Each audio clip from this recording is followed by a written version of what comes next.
오늘 국회에서는 대통령실을 대상으로 한 국정감사가 열렸습니다. 또 KBS 사장 후보자에 대한 청문회도 진행 중인데요. 국회로 가보겠습니다. 김수강 기자. 네, 국회입니다. 오늘 대통령실 국정감사엔 김대기 비서실장과 조태용 국가안보실장 등 기관 증인만 참석한 가운데 윤석열 정부의 경제정책 기조가 도마 위에 올랐습니다. 민주당은 정부의 긴축재정 기조를 문제 삼으며 세수 확보 후 지출 구조조정의 필요성을 주장한 반면 국민의힘은 재정 만능주의는 나라 망하는 지름길이라며 정부 옹호에 나섰습니다. 미국의 대통령실 도감청 의혹 질의 과정에서 나온 간첩 발언을 둘러싼 설전도 벌어졌습니다.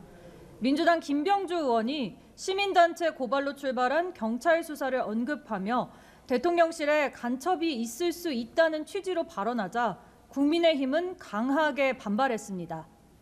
국회 과방위가 개최한 박민 KBS 사장 후보자에 대한 청문회는 여야 충돌 속에 한 차례 정회되기도 했습니다.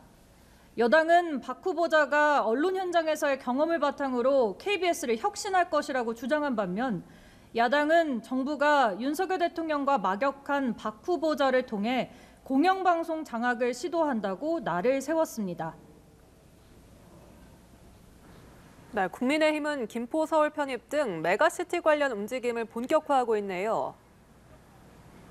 네, 국민의힘은 오늘 김포시의 서울 편입을 논의할 당내 뉴시티 프로젝트 특별위원회 첫 회의를 열었습니다.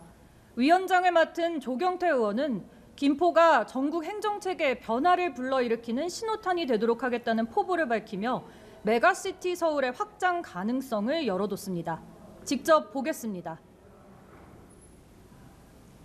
서울이 기폭제가 되어서 서울, 부산, 강주 이 3축 메가시티 그리고 더 나아가서 대전과 대구를 잇는 그런 초강력 메가시티.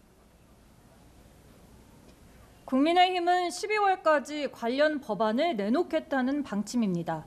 민주당은 이런 여당의 구상을 두고 국토 편가르기라면서 균형 발전을 강조했습니다.